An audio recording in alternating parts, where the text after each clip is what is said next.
जिसलिए आप और हम सब अभी इकट्ठे हुए हैं, इसे एक नाम देते हैं आप और हम मिलकर गुरु दीक्षा। पहली बात तो ये है कि किसी भी धर्म में हो, प्रत्येक धर्म का व्यक्ति किसी ना किसी ऐसे व्यक्ति से अवश्य जुड़ता है या जुड़ना चाहिए जो उसे अपने बड़ों तक मिला सके। इसलिए क्योंकि आप और हम सनातन धर्म की बात कर रहे हैं और सनातन होने के बड़े बड़े झंडे लगा रहे हैं, तो जहाँ से सनातन बढ़ता है उस नींव को आप और हम गुरु कहते हैं। गुरु केवल एक शब्द है, लेकिन इसका महत्व बहुत बड़ा है। कहते हैं बड़े बड़े संत ऋषि मुनि भी गुरु को परिभाषा देकर नहीं उसे समझा सके, लेकिन फिर भी जिस व्यक्ति ने गुरु को पाया उसका महत्व उसने अपने अनुसार बताया है। जैसे कि मुझे ऐसा लगता है कि हमारे जीवन में गुरु का आना एक ठहराव है। जब आप और हम इस संसार में भाग रहे हैं, दौड़ रहे हैं, और क्या पाने के लिए? पैसा। लेकिन पैसा पाने का भी एक मार्ग है। आप या तो व्यवसाय कर कर पाना चाहते हैं और या फिर नौकरी करके। उसी प्रकार से ज्ञान को पाने के लिए भी आपका ठहराव होना बहुत जरूरी है। हमारे सनातन धर्म में विशेषकर जिस देवी देवताओं के रूप ज्ञान की आप और हम बात करते हैं, उन्हें ब्रह्मा, विष्णु और महेश कहते हैं। अगर इनकी 7 स्त्रीलिंग में बात करें तो महाकाली, महालक्ष्मी और माता सरस्वती है। माता सरस्वती का ज्ञान प्रत्येक उस व्यक्ति को, उस बच्चे को आप और हम दे रहे हैं जो स्कूल में पढ़ता है, जहां पर माता सरस्वती का स्वरूप रखा जाता है। और जब आप किसी की दुकान में देखते हैं तो वहां पर माता लक्ष्मी का स्वरूप रखा जाता है। अब आई बारी महाकाली की। माता काली को बताया जाता है कि संसार में जब आपके इर्द गिर्द ऐसी बड़ी समस्या आ जाए जहां पर माता सरस्वती का दिया हुआ ज्ञान और लक्ष्मी माता की दी हुई कृपा के बाद भी आपके जीवन में शत्रुता जब बहुत बढ़ जाती है, तो वहां मां काली का होना बहुत जरूरी है। क्योंकि सर्वशक्ति संसार में जो आज के समय में भी विचरण कर रही है वो माता काली है। लेकिन शक्ति को कैसे आंकना है, आपके अपने अपने शरीर में है। कोई संसार में जरा सा कष्ट देखता है तो डरने लग जाता है, और कोई भूत को भी देख ले, किसी चीज को ऐसे को देख ले, उससे भी उसको डर नहीं लगता। इसका मतलब उसके अंदर जो है शक्ति बढ़ चढ़ कर आ गई है। अब ब्रह्मा, विष्णु और महेश, ये तीनों का अगर आप एक रूप को लेकर चलते हैं, इसको आप और हम मिलकर गुरु शब्द से जोड़ते हैं। बार बार इस मंत्र का उच्चारण हम सब सुनते आ रहे हैं कि गुरु ब्रह्मा, गुरु विष्णु, गुरु देवो महेश्वरा, गुरु साक्षात परम ब्रह्म तस्मै श्री गुरुवे नमः। इसका मतलब किसी ने कहा कि ये क्या बात हुई कि गुरु को ही आपने ब्रह्मा, विष्णु, महेश कह दिया। नहीं, ऐसा नहीं कहा है। कहा है कि हमारे जीवन का चलाने के लिए गुरु ब्रह्मा, गुरु विष्णु और गुरु महेश है, लेकिन आपको ये साक्षात दिख नहीं रहे हैं। इसीलिए भगवान ने आपके जीवन में साक्षात रूप में गुरु को भेजा है। जब आपके जीवन में गुरु प्रवेश करता है तो वो अपने मुख से आपको जो ज्ञान देता है, जो आशीर्वाद देता है, या जो सामने वाले लड़ने के लिए आपको शक्ति प्रदान करता है, ये तीनों गुरु की नहीं है। ये गुरु के शरीर रूप से निकली हुई देवी देवताओं की अपनी एक शक्ति है। महादेव ने भी विष्णु का ध्यान किया था, क्योंकि जब संसार में आपको अपने बराबर, आपको पता है एक व्यक्ति है और उसके बराबर एक दूसरा व्यक्ति है। आप सब ध्यान से सोचें कि जैसे कि बहुत बड़ा कोई बिजनेसमैन है, वो जब भी ध्यान करेगा अपने से छोटों का ध्यान नहीं करेगा, उसका ध्यान, उसकी सोच में हमेशा बराबर वाला व्यक्ति आता है। इसीलिए ब्रह्मा जी को एक तरफ छोड़कर विष्णु भगवान का ध्यान हमेशा प्रभु भोलेनाथ ने किया, क्योंकि ये दोनों एक दूसरे के पूरक रहे थे। लेकिन कहा कि इन दोनों का जो महत्व है वो अलग अलग है। भोलेनाथ मोक्ष को देने वाले हैं और नारायण संसार का पालन करने वाले हैं। और जब इन दोनों चीजों से आप परे हो जाते हो, तब ब्रह्मांड की शक्ति से आप जुड़ने लग जाते हो, वही साक्षात ब्रह्मा है। आप और हम सब गंगा माँ का स्नान करने जाते, कहते इससे शरीर निर्मल हो जाता है। लेकिन मन को निर्मल करने के लिए आपको गुरु के रूप की गंगा का सहारा लेना पड़ता है। अब आप कहेंगे कि हमारे विश्व में हजारों गुरु हैं और सबकी अलग अलग परिभाषा है।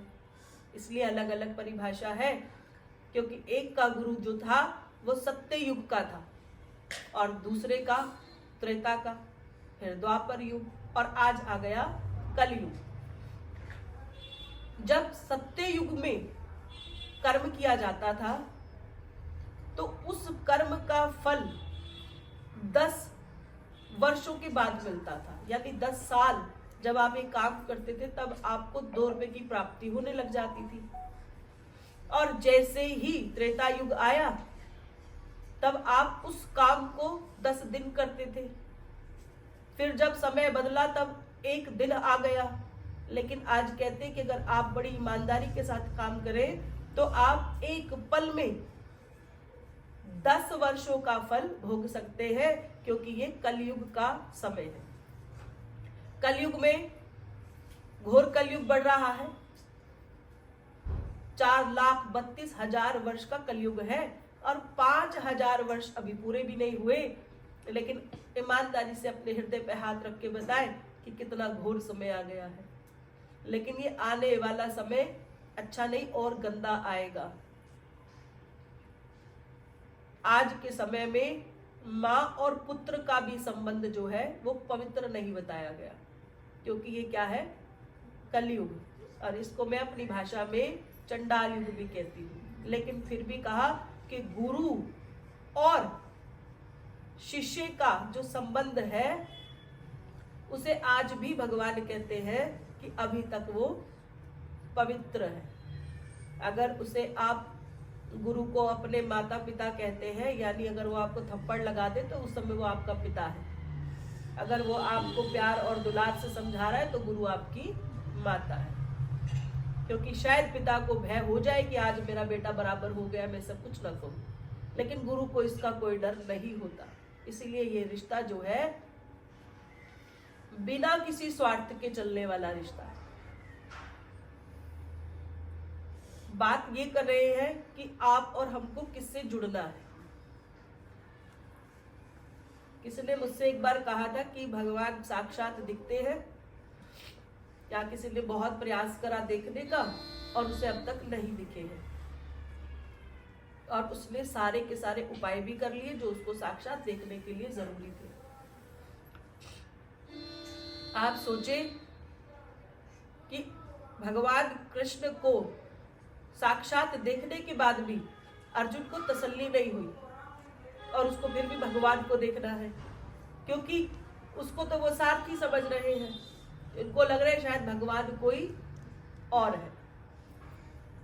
लेकिन भगवान ने कहा कि या तो तुम मुझी को ही भगवान मान लो और या फिर ढूंढो भगवान कहाँ है। लेकिन वो दृष्टि आपके पास नहीं थी, तो उस समय में भी भगवान के साक्षात विराजमान होने के बाद भी अर्जुन को भगवान नहीं दिख रहे थे। तब उन्होंने ऐसी दृष्टि डाली, उसके भीतर ऐसे अति सूक्ष्म रूप से भगवान ने वास किया और शरीर के अंदर ऐसी शक्ति पैदा हुई जिससे उन्होंने एक विराट रूप में भगवान को पा लिया था। आप और हम सब जानते हैं। तो उसी प्रकार से भगवान आपके और हमारे बिल्कुल इर्द गिर्द बैठे हुए। ऐसा नहीं है कि अभी यहाँ नहीं बैठे, लेकिन आप कहेंगे कि मेरे को तो नहीं दिख रहे, क्योंकि आपको भय है या नहीं है। जो भक्ति कर रहा है उसको भय भी है कि भगवान मुझे हर पल देख रहा है। तो इसीलिए कहा कि गुरु यानी संदेश यानी उपदेश ऐसी चीज है जिससे आप चाहो तो भगवान का साक्षात्कार कर सकते हैं। अब बहुत सारा कलयुग संतान कहेगा कि हमें क्या जरूरत है भगवान को देखने की, नहीं भी देखेंगे तो क्या हो गया, अगर उनकी कृपा से रोटी कपड़ा रहने को अच्छा घर और जो सुख सुविधाएं वो मिल रही है तो हमें क्या जरूरत पड़ी है किसी चीज को छोड़ने की। लेकिन सत्य ये है कि आप और हम सब जिस परमात्मा को देखने के लिए यहाँ आए हैं, अगर उसको बिना देखे आप चले जाएंगे तो जो आपने यहाँ भोग भोगे हैं, खाया है, पिया है, कपड़े लत्ते खरीदे हैं, आपको इसका कर्जा ऊपर जाके चुकाना पड़ेगा। लेकिन आपने प्रयास भी किया है तो भगवान आपको जो है बहुत सारे सुख प्रदान करते हैं। शब्द को ज्यादा कपड़ों की आवश्यकता नहीं होती क्योंकि वो चार दीवारी में भी रह जाते हैं, लेकिन आपको समाज में रहते हुए हर चीज की जरूरत है। और सबसे ज्यादा विशेषकर आजकल लोगों को लक्ष्मी की जरूरत है, धन की जरूरत है, क्योंकि लगता है कि धन आ गया तो मुझे सब कुछ मिल गया। अब मुझे समझ नहीं आता कि चाहिए तो सबको लक्ष्मी, लेकिन वो पूज रहे हैं कुछ और। तो धन रूप की जो लक्ष्मी की पूजा हम दीपावली वाले दिन कर फिर उन्हें छोड़ दें तो आप सब समझ लें कि लक्ष्मी के अष्ट रूप का प्रभाव आपके ऊपर नहीं पड़ता। तो इसलिए लक्ष्मी माता जो है वो साक्षात माता पार्वती है। इस बात को समझना बहुत ज्यादा जरूरी है। कैसे? माता तुलसी के शरीर का अंश भी निकलकर माँ में समाहित हो गया था और माता सीता भी जब भूमि में समा गई थी तो उनका जो अंश है वो भी माता पार्वती में ही जाके समा गया था। इसीलिए सारी देवियों ने जब जब संसार में जन्म लिया और जब जिसको आप मृत्यु कहते हो तो उन्होंने शरीर को त्याग के जो आत्मा थी वो कहा गई, वो सबकी आत्मा शक्ति में समाहित हो गई। इसलिए माता पार्वती के भीतर जो है संपूर्ण ज्ञान है। जब आप और हम सब मिलकर एक नाम को पुकारते हैं जैसे कि अभी मैं अगर किसी एक का नाम पुकारने लग जाऊं तो वो उसकी पहचान बन जाएगा। इसलिए बार बार हम बोलते हैं कि जो आपका नाम है आप उसी नाम से सामने वाले को कहो मुझे बुलाए, क्योंकि नाम की पीछे जो है एक ऐसी महिमा है। जो व्यक्ति यहाँ पर बैठे हैं अगर उनको छोड़ के मैं यहाँ उस व्यक्ति को पुकारने लग जाऊं जो यहाँ पर नहीं है तो क्या वो आ जाएंगे? क्या उनके भीतर भगवान नहीं बैठे हैं? लेकिन अभी वो यहाँ नहीं है। इसीलिए नाम की बहुत महिमा है। हर रजिस्टर के ऊपर एक नाम लिखा होता है, क्लास, सेक्शन और ये सब चीजें, तब अंदर स्टूडेंट के नाम आते हैं। तो ऐसे ही आप और हम सब जब तक किसी क्लास के नहीं होंगे, हमारा एक श्रेणी नहीं होगी, हमारे ऊपर हमारी टीचर नहीं होगी, तो हम इस संसार में भी रह नहीं सकते। हमारे धर्म में कहते हैं आप किसके शिष्य हो। राम जी से पूछा आप किसके शिष्य हो, पांडवों से भी पूछा आप ये युद्ध लड़ रहे हो किसके दम पर लड़ रहे हो, आपका गुरु कौन है। जब कृष्ण से पूछा, जब राम से पूछा, जो भी धरती पर जिसका जन्म हुआ सबसे पूछा, पर आपसे किसी ने कभी नहीं पूछा। आपसे सब पूछते हैं आप कहां तक पढ़े हो।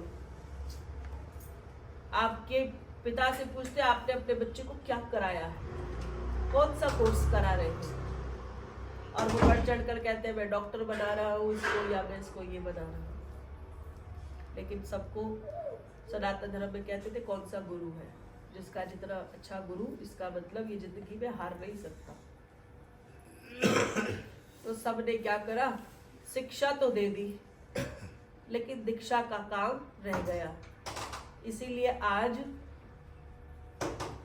हर व्यक्ति अपने आप को हिंदू कहने से शर्मा रहा है।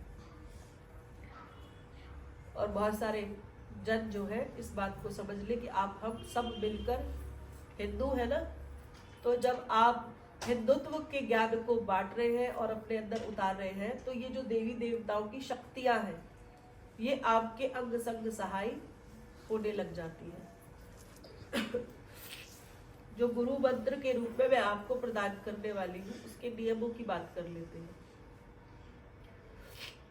जब आप कहीं भी दीक्षित होने जाते हैं तो वो आपसे पूछते हैं कि आप शाकाहारी हैं, तो आप सब कहते हैं कि नहीं, क्योंकि कोई मांस मदिरा लेता है या कोई प्याज लहसुन का सेवन करता है। पहले तो सनातन धर्म में मांस मदिरा अनिवार्य नहीं है, लेकिन ये भी एक सत्य है कि जब कक्षा में बच्चा घुसता है ना तो वो पढ़ा लिखा नहीं होता। जब वो जाता है धीरे धीरे करके 5, 7, 8, 10 साल के बाद वो अपने आप ही PhD तक पहुंच जाता है। इसलिए ये कहना कि आपको क्या छोड़ना है और क्या रखना है ये आपका निजी सिस्टम है। जितना मन साफ, जितना पेट साफ, उतनी भक्ति बढ़कर की जा सकती है। मेरे अनुसार मैं कुछ नहीं छोड़ने के लिए कह रही हूँ। समय के साथ साथ जिसको जैसा जैसा लगे कि मेरे अंदर ये कमी है उसको वो खुद छोड़ देगा। मांस खाना हिंदू धर्म में अनिवार्य नहीं है, लेकिन फिर भी हिंदू धर्म के बहुत सारे लोग इसका सेवन भी करते हैं और बहुत सारी बलियां भी देते हैं। लेकिन बलि देने के बाद भी बलि का भी जो मांस है वो व्यक्ति को खाने की अनुमति नहीं होती है। ये नहीं कि खुद ही काटा और खुद ही खा लिया। तो इसलिए आप खाने वाला व्यक्ति ये ना सोचे जी हिंदू धर्म में बलि चढ़ रही है तो हम उसे खा सकते हैं। भगवान भोलेनाथ की बात करते हैं कि जो लोग सिगरेट पीते हैं या जो लोग नशा करते हैं, तो अगर वो ये सोचते हैं कि हम शिव की आराधना कर रहे हैं, कोई फर्क नहीं पड़ता, 2 पैग लगा ले। तो आपको बता दूं भगवान शिव को पशुपति नाथ कहते हैं। पशु को जब तकलीफ होती है तब वो किसको आवाज लगाते हैं? अपने नाथ को। इसलिए पशुओं ने ही भगवान को कहा था कि हम किसके सहारे हैं। तो भगवान ने कहा था कि जब तो मुझे पुकारोगे ना तो पशुओं का नाथ बनकर मैं धरती पर आ जाऊंगा तुरंत। इसलिए मेरा नाम पशुपति नाथ। तो आप सोचो कि कण कण में वास करने वाले सूक्ष्म अति सूक्ष्म जितने जीव जंतु हैं उनका जो नाथ है वो महादेव है। तो आप सोचो कि जब आप किसी का गला काटते हैं या किसी चीज को तंग करते हैं, किसी जीव को परेशान करते हैं, तो भगवान प्रसन्न नहीं होते। इसलिए हम मांस खा रहे हैं, अघोरी है, फलाना है, ढिमकाना है, जो लोग ऐसा विचार करते हैं। अघोरी मांस खा लेते हैं, भैया खा लेते होंगे। घोर क्या शब्द है? घोर अनर्थ बोलते हैं ना आप हम सब। घोर का क्या अर्थ होता है? जो चीजें बहुत ज्यादा हो। और अघोर वही चीज जो सबसे कम हो। तो अघोरी जो होता है वो हर चीज सबसे कम कम चलता है। कपड़े बहुत कम पहनता है, उसका निजी स्वार्थ नहीं होता, वो घरों पे नहीं रहता, उसको कोई मिक्सी ग्राइंडर एसी फलाना ढिमकाना नहीं चाहिए होता। वो हल्का सा भोजन खाकर भी भगवान की साधना में लगा रहता है। इसको अघोर पंथ कहा गया है। इसलिए जो भगवान शिव के बच्चे होते हैं वो बहुत कम वस्त्रों में रहते हैं, बहुत कम खाना खाते हैं, उन्हें लाइट पंखा एसी नहीं चाहिए, उनको और कुछ भी नहीं चाहिए। सिर्फ इतने को ही हम अघोर पंथ कहते हैं। तो भगवान शिव के जितने भक्त हैं उन्होंने सदैव धरती के लिए त्याग किया। अगर वो 3 समय रोटी ना खाकर 3 दिन में 1 दिन रोटी खाते हैं तो उनको लगता है 5 समय का भोजन भगवान के किसी एक बच्चे को प्राप्त हो जाएगा। और हम साधना करेंगे तो हमें तप और बल की प्राप्ति हो जाएगी। लेकिन जो है ऐसा नहीं सोचना है कि शिव के साथ जुड़ने वाला व्यक्ति जो है किसी अघोर पंथ में चला जाता है कि हम कपाल में पानी पी रहे हैं और मांस खा रहे हैं और शमशान में रहते हैं। ये अघोर का कोई भी सिस्टम नहीं है। अब बात कर लेते हैं माता शक्ति की। माता शक्ति 52 शक्ति पीठों के रूप में विराजमान वो शक्ति है अब 52 शब्द का मतलब ही बहुत बड़ा है, और 52 जगहों पर उनका मंदिर होने का मतलब बिल्कुल आसान सा समझ लेना कि प्रत्येक जगह का जो वाइब्रेशन, जो सकारात्मक शक्ति है, वो मां शक्ति की विराजमान है। तो माता जो है अपने भक्तों को वात्सल्य देने वाली शक्ति है। वात्सल्य का मतलब क्या होता है? एक होता है प्रेम, वो तो किसी को किसी से भी हो सकता है। वात्सल्य का मतलब होता है अपार करुणा, जिसको हम बोलते हैं कि किसी बच्चे को जरा सा पैर में छाला पड़ा और माँ फटाफट ट्यूब लगाने लग जाती है, उसको वात्सल्य कहा गया है। अब आप सोचो कि अगर माँ को वात्सल्य कहा गया है, तो इसके लिए जब कोई बकरा कटता है, कोई मुर्गी कटती है, या उसका बच्चा किसी और की जीव को अपने मुंह में डालकर जय जयकार भक्ति के रूप में करता है, तो क्या माँ उस बच्चे से प्रसन्न होती है? ऐसी कौन सी माँ है कि मेरे एक बच्चे को काट दो और दूसरा बच्चा उसे खा ले और आहा मेरे बच्चे ने तो मुझे सोने के कुंडल पहना दिए और जो मैं तो बड़ी प्रसन्न हूँ। ऐसा नहीं होता। माँ तो तब प्रसन्न होती है जब मेरा एक बेटा दूसरे बेटे का हाथ पकड़कर उसको अपने साथ साथ लिए चलता है। हम और आप उसी वात्सल्य शक्ति से जुड़े हुए हैं। इसीलिए माँ कहती है कि तू अपने एक बच्चे को और हाथ पकड़ के अपने साथ साथ लेकर चल, और देखना कि ये हाथ पकड़ते पकड़ते ये बहुत लंबे हो जाएंगे। और हम बात करते हैं कि सिर्फ जय माता दी। जय माता दी के शब्द में इसलिए इतनी वाइब्रेशन है कि आज भी अगर आप चले जाए वैष्णो देवी, तो वहां सब जय माता दी बोलते हैं। ऐसा ही है ना? तो जैसे कोई व्यक्ति आपसे मिलता है, आप तुरंत उसे जय माता दी कह के उस तार से तार मिला देते हैं कि आप भी शक्ति से जुड़े हुए हैं। तो इसका क्या मतलब है? ये नाम जाप है। हर वक्त व्यक्ति माला लेकर जाप नहीं करता। हर बच्चा इतना गुणी ज्ञानी नहीं है कि वो मंत्रों से उसको जपने लग जाए। तो जय माता दी कहते हुए वो भगवती के उस तार से तार अपने जोड़ता चला जाता है। पर यह संभव तो तभी है जब उसको सिस्टम मिलता है, जब उसको संग मिलता है। जब आप किसी मुसीबत में हो तब आप भी जय माता दी बोलेंगे, तो उस क्षण भी जो दरबार में या कहीं भी 1000 लोग जय माता दी बोल रहे हैं, उस सबकी शक्ति, उस सबका तप आपको प्राप्त होने लग जाता है। इसी प्रकार से गुरु मंत्र है। जो गुरु मंत्र मुझे प्राप्त हुआ, उसी गुरु मंत्र से आप कैसे जुड़ सकते हैं? आप आज से जुड़ेंगे तो क्या जुड़ गए? लेकिन जो भी शक्ति नाम जाप से बढ़ती है, और जब कोई बच्चा उससे जुड़ता है तो वो गुरु से डायरेक्ट जुड़ जाता है। आप और हम सब अगर जाप कर रहे हो आप एक माला, और हो सकता है कभी एक माला का भी मौका ना मिले, तो घबराना नहीं चाहिए, क्योंकि आपके गुरु जो है उसको कंटिन्यू कर रहे हैं। कभी रह जाता है तो आप केवल अपने गुरु को प्रणाम कर कर भी आज के दिन को खराब नहीं कर कर उसमें अपने आप को जोड़ते हैं। जो बड़े बड़े संत कहते हैं कि जो गृहस्थ जीवन है वो बड़ा बेशकीमती है। संत तो बैठकर माला जाप करता है, लेकिन गृहस्थ व्यक्ति जो है पूजा भी करता है, सेवा भी करता है, रोटी सब्जी भी बनाता है और कमाने भी जाता है। इसलिए चारों आश्रम से सर्वश्रेष्ठ आश्रम को गृहस्थ आश्रम कहा है।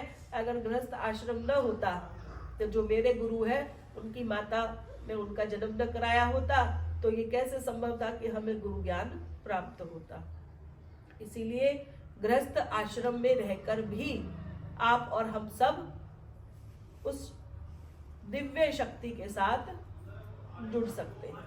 अब जुड़ने के पीछे तो भूख होने का बहुत बड़ा महत्व है। क्या भूख है?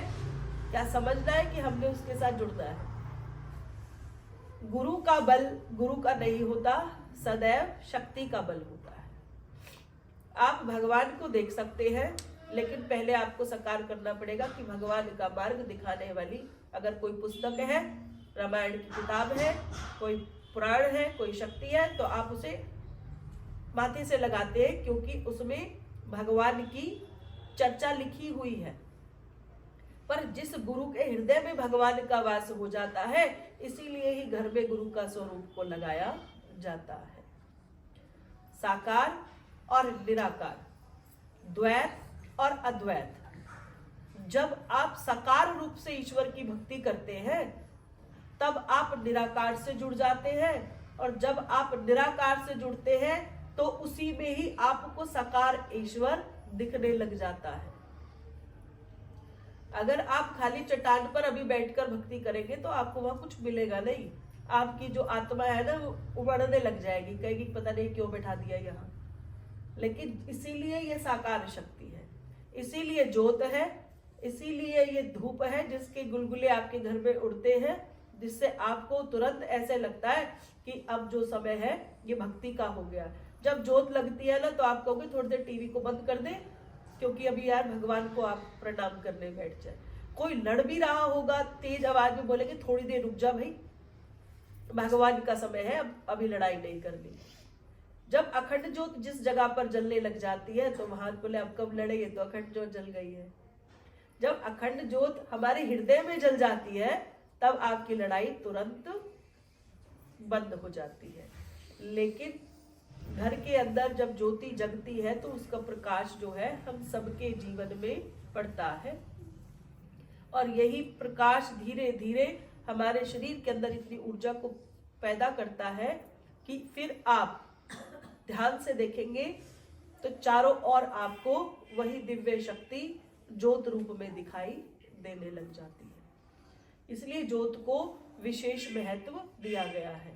कहते हैं साकार और निराकार एक शक्ति है जिसको ज्योत रूप में कहा गया है। अगर आपको लगे कि कहीं भगवान का कुछ भी नहीं समझ में आ रहा, कहीं मंदिर भी नहीं है, तो भी अगर आप एक ज्योत को जगा देते हो तो भगवान वहां पर आकर बैठ जाते हैं, क्योंकि ये भक्त की आस है। इसीलिए जब आपने मंत्र उच्चारण करने लगे, अब तो आप ज्योत भी नहीं जगा पा रहे हैं, कहीं ऐसी जगह पर बैठे हैं तो भी आप जो है वहां पर अपनी माला का जाप कर कर भी उस शक्ति के साथ जुड़ जाते हैं। शाकाहारी होना हमारे धर्म में अनिवार्य है, लेकिन पंथ के साथ जुड़ने के लिए समय लगता है, हर चीज को सो हो जाता है। एक तुलसी की माला होती है, एक रुद्राक्ष की माला होती है। रुद्राक्ष की माला एक ऐसी माला है जिसको कोई भी बच्चा धारण कर सकता है।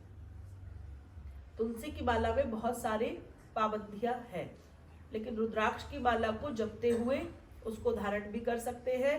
कहते हैं कि रुद्राक्ष की माला एक ऐसी माला है जिस पर आप किसी भी तरीके का जाप कर सकते हैं। और जैसे जैसे समय आगे बढ़ता चला जाता है, साधना काल बढ़ती है, तो कहते हैं कि कहीं भी बैठकर आप जाप न करते हुए एक आसन को अपने जीवन में धारण करें। आसन का मतलब ही यही होता है स्थिर अवस्था में आ जाना। इसलिए आज जो मैंने आसन आपसे मंगाया है, उस आसन पर आज आप बैठकर जब गुरु दीक्षा ले, तो चाहे कल आप मैं हो या न हो, लेकिन वो जो आसन है उसमें बहुत बल होगा। और जब आप किसी ऐसी परिस्थिति में आ जाओ, आपको समझ नहीं आ रहा कि मुझे क्या करना है, तब आप तुरंत वो आसन खोलना और बैठ जाना। मन करे जाप करना और मन करे मत करना, उस पर सिर्फ बैठ जाना। जब आप 5 मिनट 10 मिनट बैठकर अपने मन विचार से, ध्यान से अपने ईश्वर को, अपने गुरु को याद करते हो और प्रश्न रखते हो, तो 200% आपके पास उसका उत्तर आ जाता है। लेकिन उसको थोड़ा सा अच्छा बनाने के लिए उसमें कुछ क्षण थोड़ा सा जाप उधर ही बैठ के करना चाहिए। इसीलिए बेड पर बैठकर पाठ नहीं करना होता, क्योंकि बेड और आसन दोनों एक चीज नहीं है। इसलिए आप धरती पर जब भी बैठे तब धरती पर आसन लगा लें। पाठ करने का मन नहीं कर रहा, फिर भी बैठने का मन है, तो उसी आसन पर आप बैठ जाए। गले को स्त्री मंगलसूत्र पहनकर सजा लेती है और एक बंधन में बंध जाती है। और प्रत्येक धर्म में कोई ना कोई मोती, कोई माला, कुछ भी पहनकर हम केवल किसी के संबंध की ये निशानी है कि आप जो है इनके शरणागत हो, तो आप रुद्राक्ष की माला को धारण करो। रुद्राक्ष की माला को धारण करने वाले व्यक्ति के बहुत सारे रोग, सबसे पहला रोग जिसको आप डिप्रेशन कहते हो, डिप्रेशन खत्म होने लग जाता है। और डिप्रेशन क्यों बढ़ रहा है? क्योंकि भक्ति है नहीं। तो इसलिए जैसे आप रुद्राक्ष की माला को पहनते हो तो उससे आपकी डिप्रेशन की समस्या कम होने लग जाती है, कम नहीं खत्म ही हो जाती है। बहुत सारे बच्चे, कई बच्चे रात को माला को उतार कर सोते हैं कि हमें माला चुभती है या किसी भी कारणवश, तो आप उतारो, पर मेरे अनुसार जैसे मैं नहीं उतारती, क्योंकि किसी भी चीज के साथ कनेक्टिविटी कट ऑफ हो जाना, फिर आपने उसे कहीं मंदिर में रखा, कहीं आसन पर रखा, आप रखो, लेकिन वो आपके साथ अगर रेगुलर टच में रहेगी, अब आपको कब जरूरत उस शक्ति की पड़ रही है, कब उस माला की आपको जरूरत है, तो वो जो है आपको बताएगी नहीं ना तब। तो इसलिए उस माला को हमेशा धारण कर करो। रुद्राक्ष की माला को सूतक नहीं लगता, कोई गुजर जाए, कोई सूतक पातक हो, कुछ भी हो, माला को कभी भी उतारना नहीं है। 15-20 दिन में संभव हो सके तो आप उसको साफ पानी से धो के और गंगा जल की एक बूंद उसमें लेकर और उससे डिप करके और वापस से उसे पहन ले। इसको हम कहते हैं सिर्फ सफाई की निशानी। जो भी नेगेटिविटी हुई हमारे जीवन में, कोई ऐसा स्वप्न, कोई ऐसा बुरा विचार जब भी आता है तो कपड़े उतर गए, धुल गए, पर माला नहीं धुली। इसलिए माला को 15-20 दिन में एक दिन, पूर्णमासी के दिन ऐसा कर सकते हैं। अब बारी आ गई गुरु की। कहते जो भगवान करते वो गुरु नहीं कर सकता, लेकिन जो गुरु करता है वो शिष्य को नहीं करना चाहिए।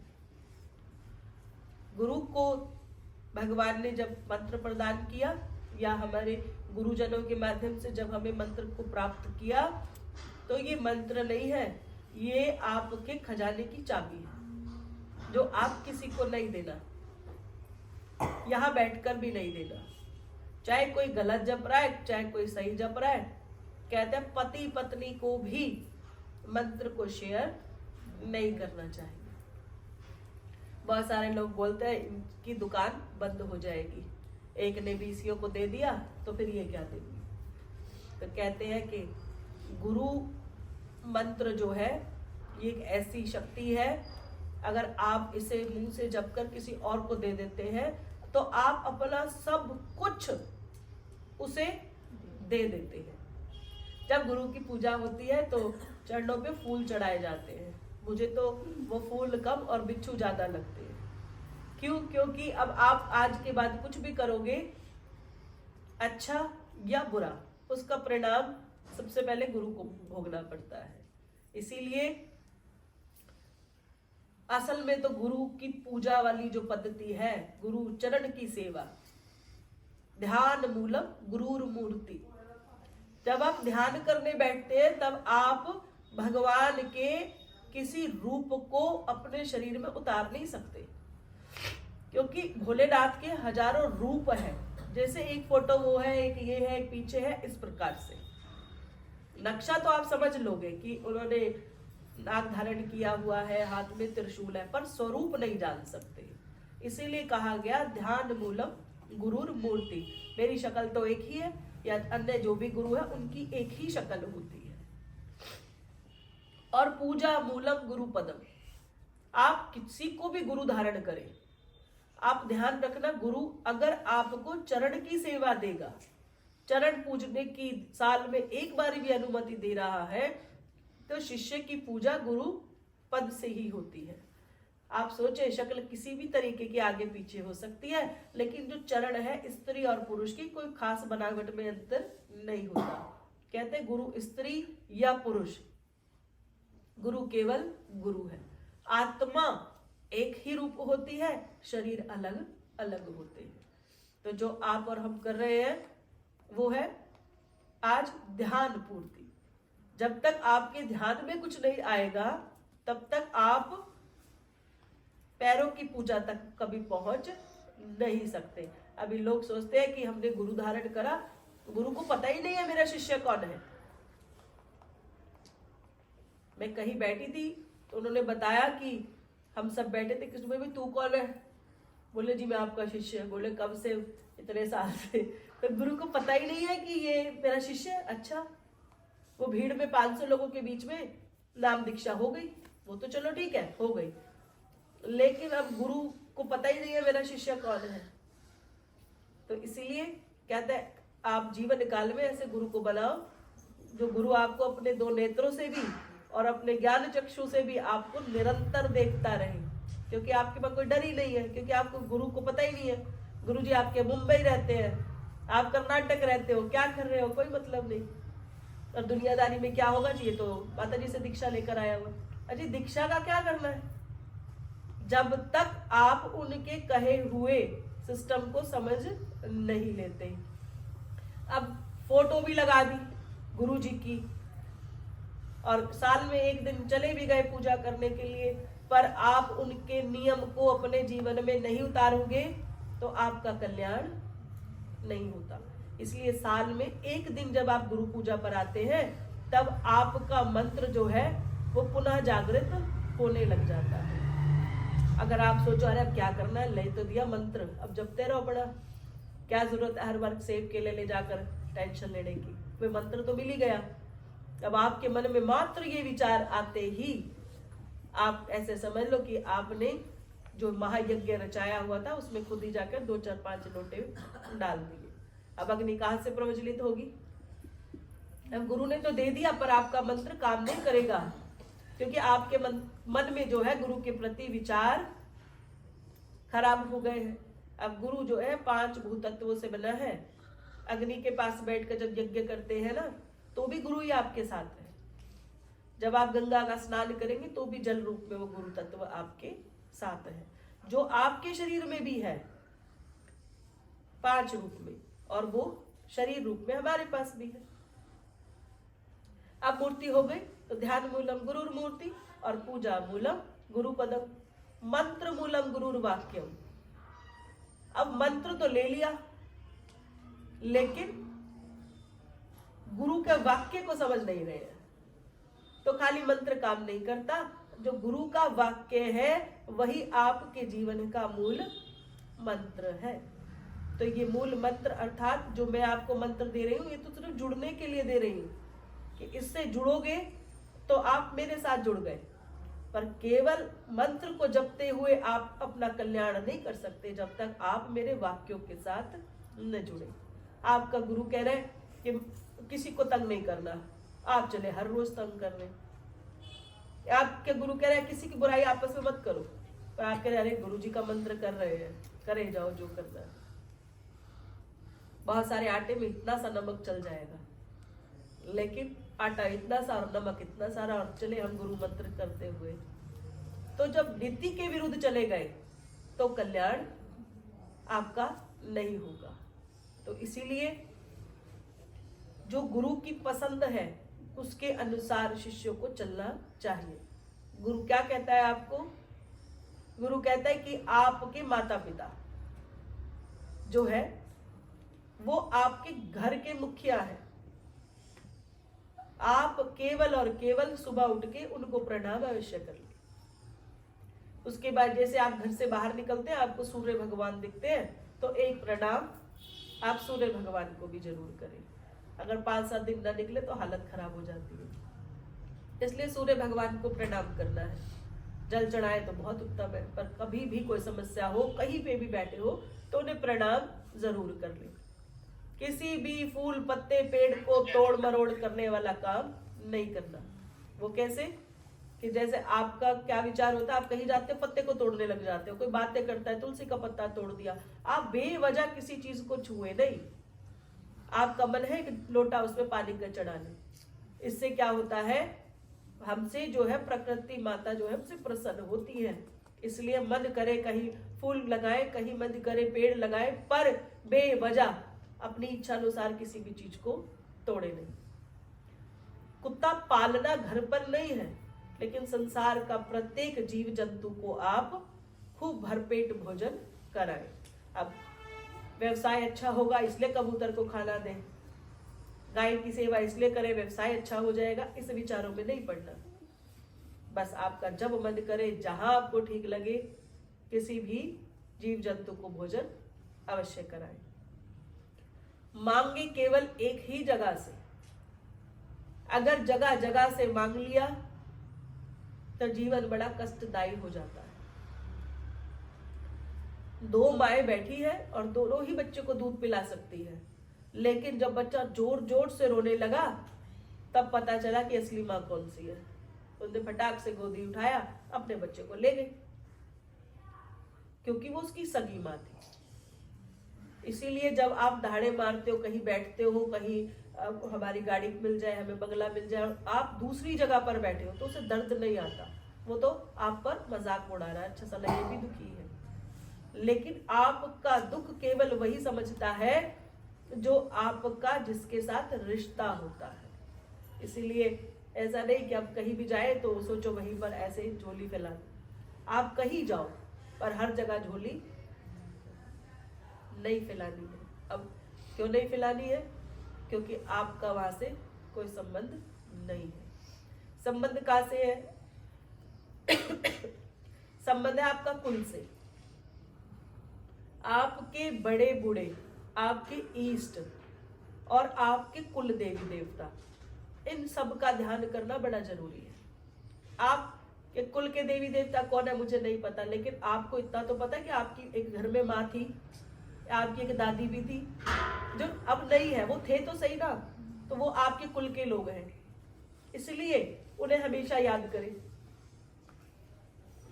श्राद्ध है तो उनके निमित्त कुछ निकाल दें। उसके बाद अगर आपको पता नहीं आपका कुल कौन सा है, तब कुल की सबसे बड़ी शक्ति होती है माँ। एक शब्द में माँ, वो शेरों वाली, वो फलाना, वो आप उस चक्कर में नहीं कि मैं माँ तत्व से जुड़ी हुई हूँ, इसलिए कुल की देवी हो गई आपकी माँ। तो कुल के रूप में ही आप अपनी दीक्षा को ग्रहण कर ले, ये सोचकर कि आज आपके गुरुजनों ने, आपके इष्ट ने, आपके कुल की देवी ने और आपके पूर्वजों के आशीर्वाद से ही आप यहाँ पर आज बैठ गए हैं। अब सबकी शक्तियां आपको आशीर्वाद दे रही हैं और आप मंत्र को प्राप्त करेंगे। अब जब मंत्र को प्राप्त करें, जब जपे, तब इन्हीं की बहुत कृपा करना, इनका बहुत धन्यवाद करना। और अगर इनके धन्यवाद नहीं करोगे तो ये प्रसन्न नहीं होंगे। इसलिए जब पहली बार आप अपना मंत्र जपने बैठे ना, इस श्रद्धा से जपना। कोई कहता माता जी मंत्र भूल गए, अरे भूलना तो था ही, मन में चोर था तुम्हारे, तुम ये सोचकर बैठे थे, देखे पता नहीं क्या देती है, तो मंत्र कैसे याद होगा? तो भगवान को याद करना, मंत्र जपना, भूल जाना कोई दिक्कत नहीं। गुरु से आप 4 बार पूछ सकते हो, 5 बार पूछ सकते हो, ऐसा तो कोई, मैं मानती नहीं कोई इतना भी दिमाग से हीन है। क्यों? क्योंकि जब आप गुरु दीक्षा लेते हो तब आपके ग्रह आपके बहुत बल देने वाले हो जाते हैं, और वो बल आपको दे रहे हैं और आप कह रहे हो आपको ये शब्द याद नहीं हो रहा, इसका मतलब आप कर नहीं रहे, आपके हृदय में चोर है। तो आप ध्यान रख लेना कि जब शब्द को आप सुनेंगे तो आप उससे ही पहले मन मन में अपने इष्ट को, अपने देवी देवताओं को याद करना, कहना कि आज आपकी कृपा से यहाँ बैठे हैं और आप हमारे को उस चीज तक पहुंचाना। इस मंत्र के फायदे क्या है, अक्सर लोग पूछते हैं। जब आप किसी को धन दे रहे हैं तो एक बार जाप करें, जब आप किसी से धन ले रहे हैं तो भी आप एक बार जाप कर लें। अब इसका कारण, गुरु ही देगा और गुरु ही लेगा। गुरु वो मैं नहीं हूं, वो संसार की वो दिव्य शक्ति तत्व है। तो जो ये शब्द के अर्थ होते हैं ना, ये किसी किताब में नहीं मिलेंगे, आपको सर्च भी करोगे तो भी आपको पता नहीं है। क्योंकि स्वर ध्वनि कहां से निकली थी? भोलेनाथ की डमरू से। तो जैसे हम कुछ भी बोलते हैं तो उसका जो अर्थ है वो साक्षात भगवान से ही जाकर जुड़ने लग जाता है। पढ़ाई वाले बच्चों के लिए यही है कि जब वो पढ़ते हैं तो कैसे पढ़ ले, पर जब भी पढ़ाई करने बैठे अपना मुंह सुच्चा रखकर बैठे। 1 घंटा ऐसा जरूर पढ़े जब कुछ भी खाए नहीं। आप जो भी पढ़ाई कर रहे हैं, कुछ सीख रहे हैं, कुछ पढ़ रहे हैं, अपना कुल्ला कर ले और अपना जो आप काम करें उसे करते रहे, और काम करते करते बीच में उसे पढ़ते रहे। उससे स्मरण शक्ति बढ़ती है और माँ उस रूप में आती है जो आपको चाहिए। अब धन रूप में आ गई, अब विद्या रूप में आ गई। अब आपको लगे किसी ने मेरे ऊपर कुछ गड़बड़ तो नहीं करा दिया, तब आपको क्या करना है, तब उस मंत्र को तब पढ़ लेना है। कोई आपको प्रसाद खिला रहा है, उससे 2 सेकंड पहले उस पाठ मंत्र को पढ़ते हुए और प्रसाद को, अब तो प्रसाद आपके गुरु का हो गया, आप उसे खा लें। अब अगर फिर भी कोई कहे कि अजी हम वहां गए थे ऐसा हुआ, इसका मतलब आपको आपके गुरु तत्व पर भरोसा नहीं। और फिर जैसे ही भरोसा जाएगा, जो पीछे इतनी सारी शक्तियां आपको पहले ही तंग करने के लिए वो फटाफट आने लग जाएंगी, क्योंकि आपका विश्वास जहां टूट गया। विश्वास क्या है, बहुत बड़ी ऐसी डोर है, दिखाई नहीं दे रही है पर ये आपको पकड़ के बैठी हुई है। साल में गुरु को पूजना, गुरु को अपने घर में ध्यान करना, गुरु के मंत्र का जाप करना, गुरु के स्वरूप के आगे बैठकर आप उसका अगर जाप करोगे तो क्या आपको प्रभाव होगा, ये बात बहुत जरूरी है। जैसे आप साधना राम की करते हैं तो स्वरूप राम का रखते हैं, कृष्ण की करते हैं तो कृष्ण की साधना करने के लिए कृष्ण भगवान को रखते हैं। अब गुरु को जुड़ने के लिए जब आप गुरु मंत्र करते हैं तब गुरु के स्वरूप का होना बहुत जरूरी होता है। अच्छा जी, मेरे पास तो 4-5 गुरु है, क्योंकि मैंने 2-4 साल पहले वहां से भी ले ली थी, फिर मैंने वहां से भी ले ली, या मेरा पिछला ये था और मेरा अगला ये था। तब ऐसे में क्या करना चाहिए? हाँ, बहुत सारे घरों के साथ ये समस्या है। हमारे पास हजारों गुरु होते हैं, ऐसा दत्तात्रेय भगवान ने कहा है। जो आपको सिखाए वो आपका गुरु है, और जिसको समझाते समझाते जिसकी आपको समझ आ जाए वो आपका सदगुरु है। तो गुरु बहुत सारे हैं, जो आपको लगे कि हर बात में मुझे याद आया माँ ने ऐसा कहा था, इस बात से फिर मुझे याद आया, मुझे मेरे गुरु की वाली बात याद आ गई। अगर आपको साल भर में ऐसी 50 बातें याद आ जाए आपके आगे पीछे किसी भी गुरु के बारे में, तब आप समझ लेना वो आपका सदगुरु है।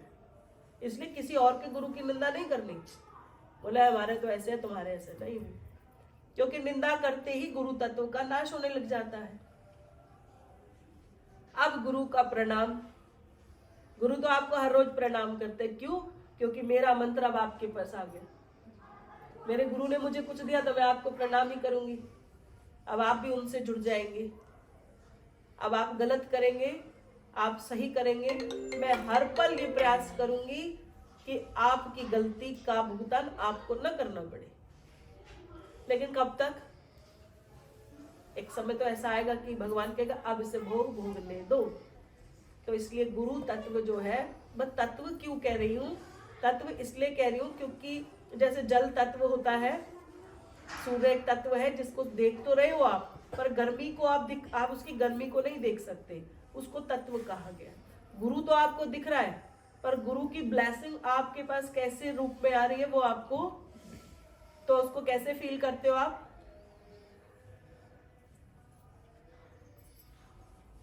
तो मैं तो ऐसे फील करती हूँ कि जब से आप मेरे जीवन में आए मेरा ये बदलाव हुआ, जब से ऐसा हुआ तब से ऐसा हुआ, जब ये चीज हुई तब ऐसे हुई।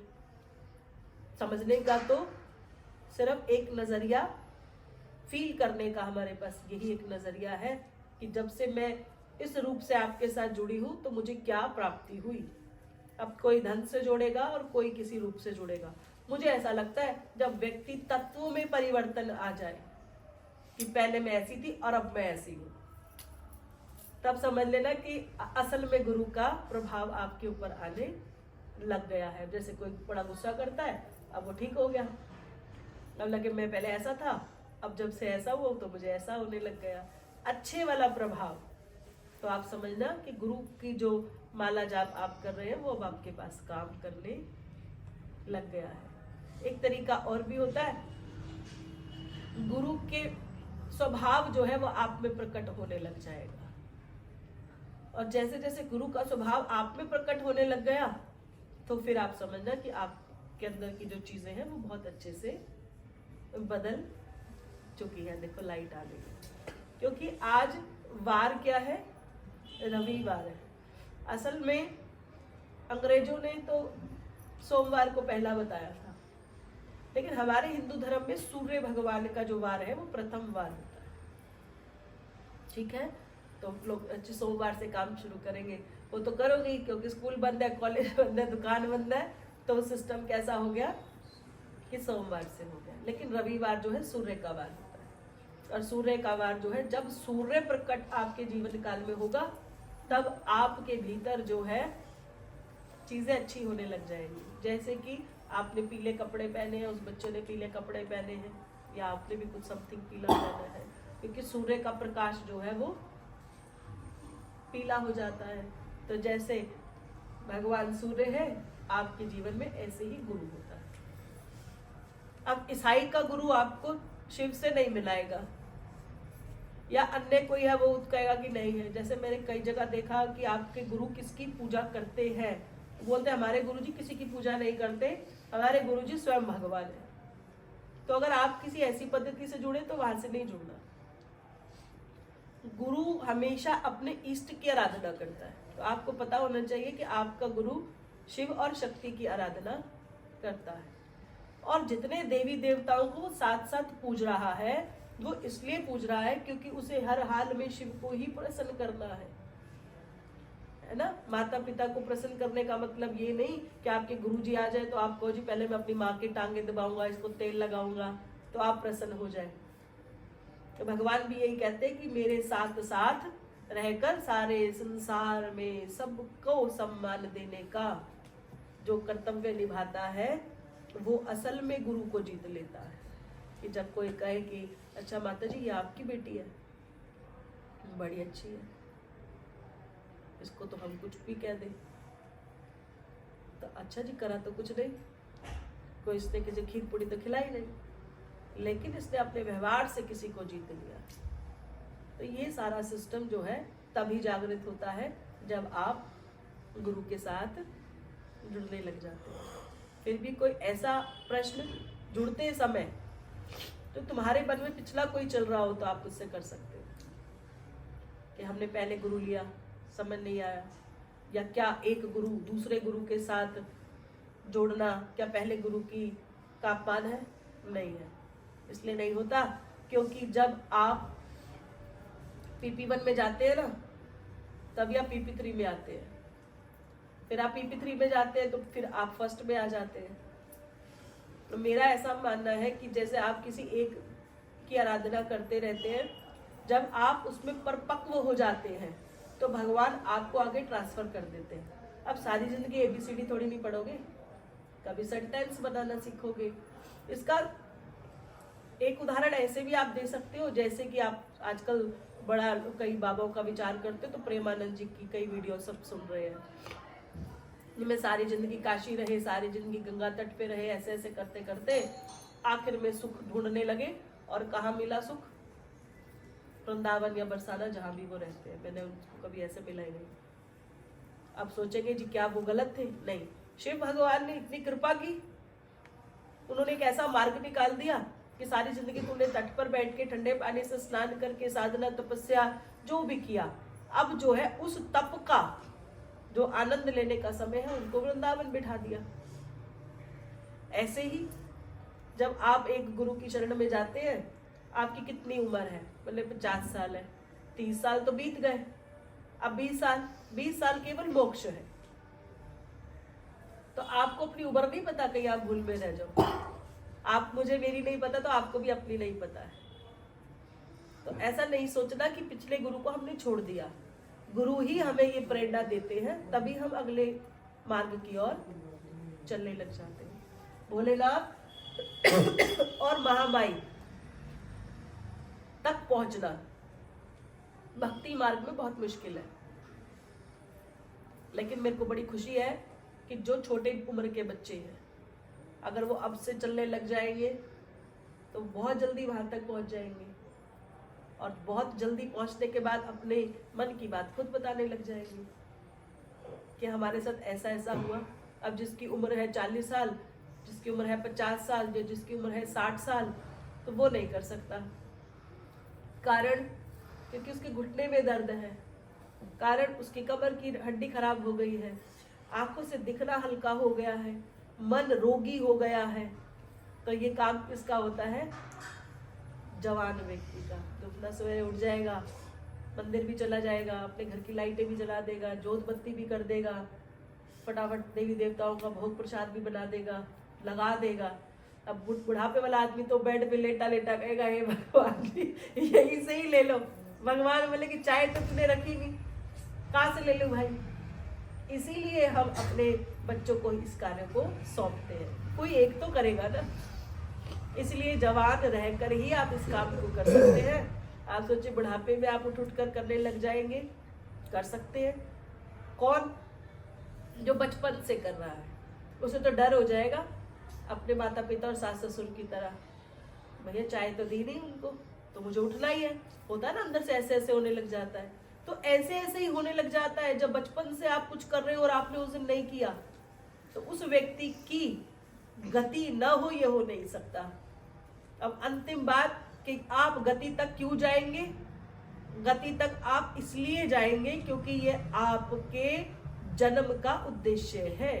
और नहीं तो इस बात को कहने में मुझे कभी शर्म नहीं आती कि सच में भूत होते हैं और सच में प्रेत होते हैं, सच में पिशाच योनियां होती है, सच में ब्रह्म राक्षस होते हैं।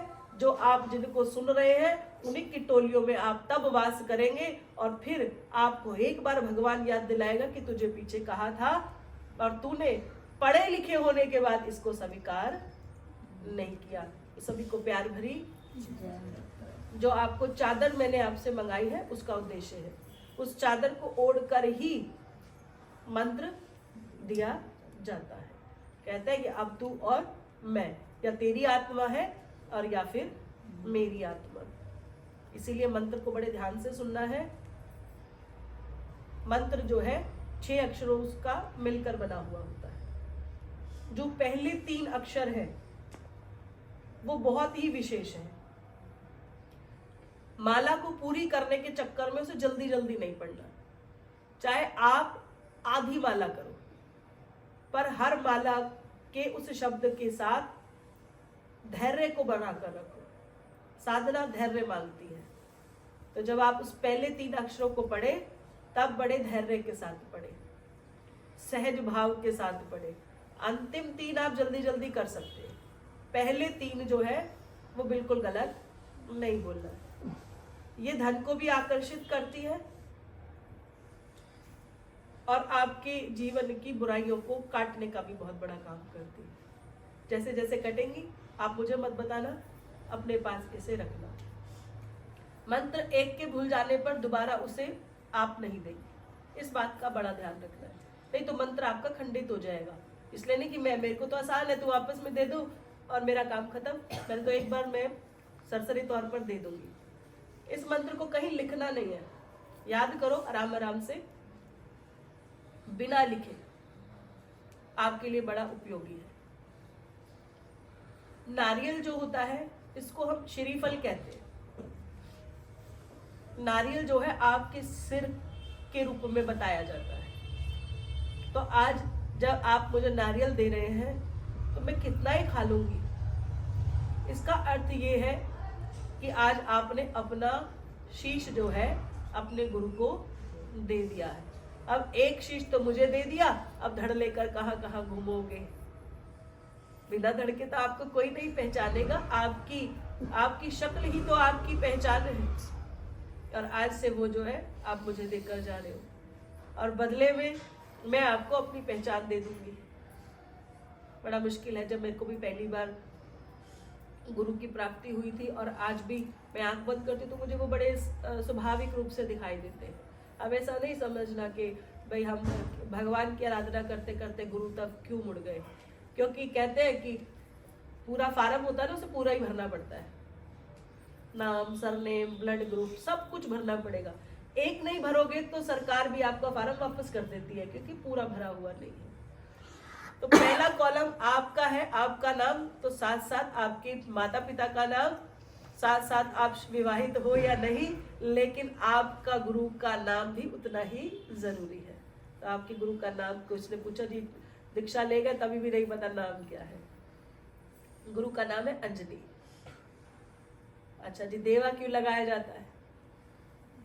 देवा इसलिए लगाया जाता है, देवा इसलिए लगाते हैं क्योंकि जो दास होते हैं, शक्ति के जो दास होते हैं, उनकी उपाधि है, उसको देवा कहा गया है। शक्ति की आराधना करने वाले को ही देवा का स्थान पद के रूप में दिया जाता है। जन्मदिन आपको पता होना चाहिए अपने गुरु का, और मरण दिन भी आपको पता होना चाहिए अपने गुरु का। ऐसा नहीं कि सिर्फ केक केक खाने आना है। कभी मर भी जाए तो आपको, अरे गुरु जी हमारे मर गए, हमें पता ही नहीं चला। इसीलिए हमेशा उस संस्था से जुड़कर रहना चाहिए जहां अपने गुरु के सुख और दुख का भी आभास आपको हो। अजी बड़ी कमाल कर दी। गुरु दुखी कब होता है? गुरु को धन का दुख नहीं है, गुरु को मकान और दुकान का दुख नहीं है। गुरु को दुख होता है जब उसके शिष्य गलत चलते, जब उसके शिष्य सारे समाज का झंडा उठाकर अपने गुरु के नाम को पैरों के नीचे रौंदते हैं। बस गुरु को एक ही दुख होता है। और वो दुख क्यों होता है? वो दुख उसको इसलिए होता है क्योंकि उसने अपना सारा जीवन सब कुछ लगाकर उस मंत्र को, उस शक्ति को, उस पदवी को, उस चीज को प्राप्त किया है जिससे वो आपको ऐसे ही दिए जा रहे हैं।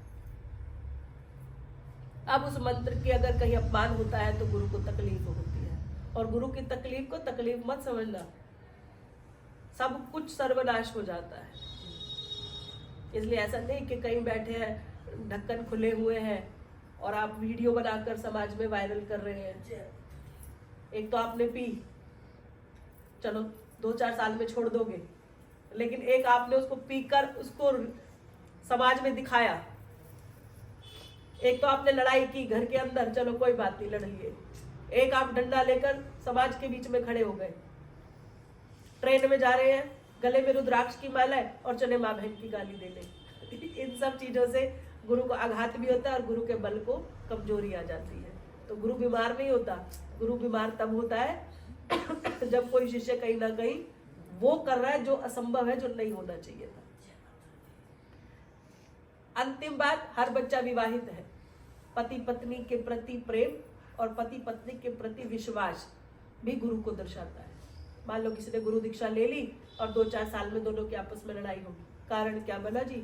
इनको आपस में भरोसा नहीं। ऐसा नहीं कि तुम ऐसा कि आपस में भरोसा नहीं है। बोले इसका क्या मतलब हुआ?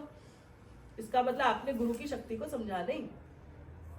इसलिए जिस घर के अंदर पति पत्नी एक दूसरे पर भरोसा करते हैं, एक दूसरे की सलाह को मानते हैं, एक दूसरे का सम्मान करते हैं, वहां गुरु बल बहुत तेजी से बढ़ता है। बहुत तेजी से बढ़ेगा, आपको पता नहीं चलेगा। सिर्फ करना क्या है कि आप कुछ खरीद रहे हो, आप अपनी धर्मपत्नी से पूछो, भाई ठीक है? ऐसे मत कहने लग जाना तू पागल है। पागल कैसे है भैया? जिस गुरु का नाम तू जप रहा वो पहले तेरी धर्मपत्नी जप रही है। तो जो गुरु तेरा है वो गुरु उसका है। तो अगर आप अपनी धर्मपत्नी को दीक्षा, क्यों कहते हैं बराबर बैठ के दीक्षा लो? ताकि आज से आप बराबर हो। और जिसकी आज गुरु दीक्षा पति की होगी, पत्नी की नहीं हुई, या पत्नी की होगी, पति की नहीं हुई, वो इक्वल नहीं है। तो वो साथ बैठकर जब खाना खाते हैं एक प्लेट में, वो किसको मंजूरी है? जो साथ में गुरु दीक्षित है। अब एक ने तो दीक्षा ले नहीं रखी, एक तो कहीं और, एक कहीं और आपस में एक दूसरे का जूठा खाने पर भी आपका तत्व जो है वो फीका पड़ने लग जाता है। इसीलिए बड़े आनंद की बात होती है कि कहते हैं कि पति पत्नी को साथ एक साथ चलना है। अब अंतिम बात और बहुत कड़वी, जिसको मैंने कल भी कहा था कि आप सब जब शक्ति के साथ जुड़ते हैं ना, तब अपने बच्चों की शादियां वहीं कराएं जहां पर शक्ति की उपासना होती हो। इसलिए क्योंकि जिस घर में इसकी उपासना होती होगी उसके घर में कभी गरीबी, कभी दुख और कभी गंदगी नहीं होगी। और जहां पर ये सब चीजें हैं, अब मान लो कि आपके बच्चे की शादी हुई 10 साल बाद, पर वो इसकी आराधना करती थी 25 साल से, तो आप यकीन मानना ये उससे पहले वहां मौजूद होगी उसकी रक्षा करने के। इसलिए मैं बार बार सबको कहती हूँ कि बराबरी में शादी करने का मतलब धन से नहीं है। बराबरी में शादी का अर्थ है कि सबसे पहले आप पूछो लड़के का काम क्या भैया, नहीं, आप किसको मानते हो, किसकी शरण में आप हो। और जो कहना हमने गुरु दीक्षा भी नहीं ले रखी, आप समझ लो ये तो कत्ती कामचोर है, इनको किसी का भी डर नहीं है, क्योंकि अपने घर के बाप यही है और जो अच्छा बुरा करेंगे इन्हीं का ही है इसका मतलब, और ये क्या करेंगे जो इनको अच्छा लगता है। लेकिन जो परिवार पूर्णतः रूप से गुरु से जुड़ा हुआ होता है उसके घर में कहीं ना कहीं गुरु की 5-7 बातें जरूर घूमती है। इसलिए मैं तो बड़े प्यार से सबको ही कहती हूँ कि जहाँ ये बैठी है ना वहाँ का हर व्यक्ति सुखी होगा, लेकिन जहाँ ये बैठकर भी तुमने इसको बिठा नहीं रखा उसका कसूरवार आप सबका है। आप सभी अपना अपना सामान निकालें और आगे आ जाए। आज सिर्फ मैं मंत्र दे देती हूँ। हाँ ले आओ, पहले कौन आएगा?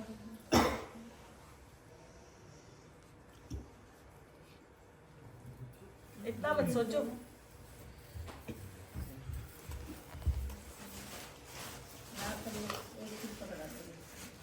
अभी बस मुझे चादर दे दो